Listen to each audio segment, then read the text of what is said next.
Have you ever wished for more hours in the day? What if I told you time isn't as rigid as you think? Imagine time as a river, steady for most, but if you speed along, it flows differently. This is time dilation. The faster you move through space, the slower you move through time. It's not science fiction, it's a real effect predicted by Albert Einstein's special relativity. Space and time are woven together into a single fabric, space-time. When you move faster through space, you move slower through time. For you, nothing feels different. Your heart beats, your watch ticks as usual. But compared to someone standing still, your clock runs slower. Imagine flying off in a super-fast spaceship while your friend stays on Earth. When you return, your friend has aged more than you. This isn't just theory, it's a cosmic trade-off between motion and the passage of moments. Time isn't a universal clock ticking the same for everyone. Each of us has our own personal clock. Its speed set by how we move through the cosmos. Without time dilation, our modern world wouldn't work as it does. It's a hidden layer of reality, stranger than our ancestors could have imagined. The universe plays by rules more wonderful than we ever thought. Time is personal, not absolute. It's a profound realization that connects us all to the very fabric of reality. Why is time flexible? Because the speed of light is absolutely constant. Nothing can go faster. Whether you're standing still or racing in a rocket, you'll always measure light's speed as the same. This defies common sense. If you throw a ball from a moving car, its speed adds up. But light doesn't work that way. The speed of light is absolute, forcing time itself to stretch or compress so the cosmic speed limit is never broken. Imagine a clock made of light bouncing between mirrors. If the clock moves, the light travels a longer path, so each tick takes more time. To someone watching from the outside, the moving clock ticks slower. But for someone moving with the clock, everything seems normal. The difference only appears when you compare clocks from different perspectives. This is the heart of special relativity.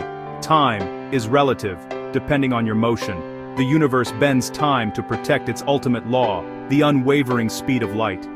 Our everyday experience hides this, but it's fundamental to how reality works. Time and space adjust so the speed of light remains the same for everyone. It's a mind-bending but essential truth. The speed of light shapes the flow of time itself.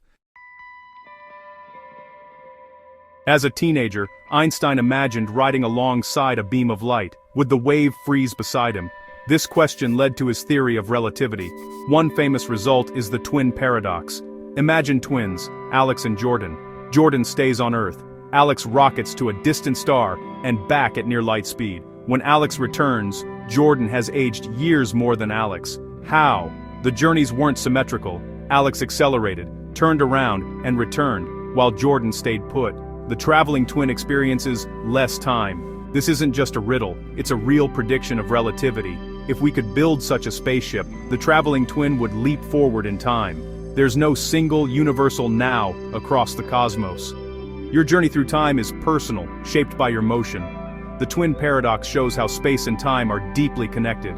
Our experience of time depends on how we move. Relativity reveals that time is not the same for everyone.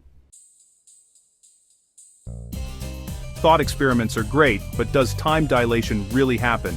Yes, and we've measured it. In 1971, scientists flew atomic clocks around the world. The moving clocks ticked slower than those on the ground, just as Einstein predicted. The difference was tiny, but real and measurable. In particle accelerators, subatomic particles called muons live much longer when moving near light speed. Their clocks slow down, letting them travel farther before decaying. This effect is seen daily in labs worldwide. Without time dilation, our understanding of particle physics would collapse.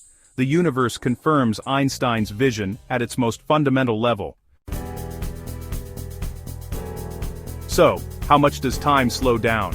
At everyday speeds, the effect is minuscule, unnoticeable in daily life, but as you approach the speed of light, time slows dramatically. At half the speed of light, time passes about 15% slower for you. At 90% of light speed, you'd age only 5 months for every year on Earth.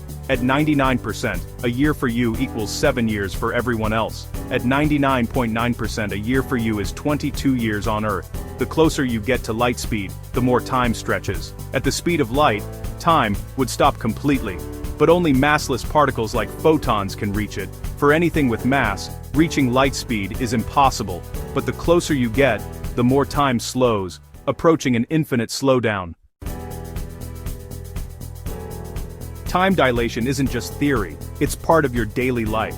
GPS satellites orbit Earth at high speeds, so their clocks run slower than those on the ground, but they're also farther from Earth's gravity, which makes their clocks run faster. Engineers must correct for both effects, or GPS would be off by miles every day. Every time your phone gives you directions, you're using Einstein's relativity.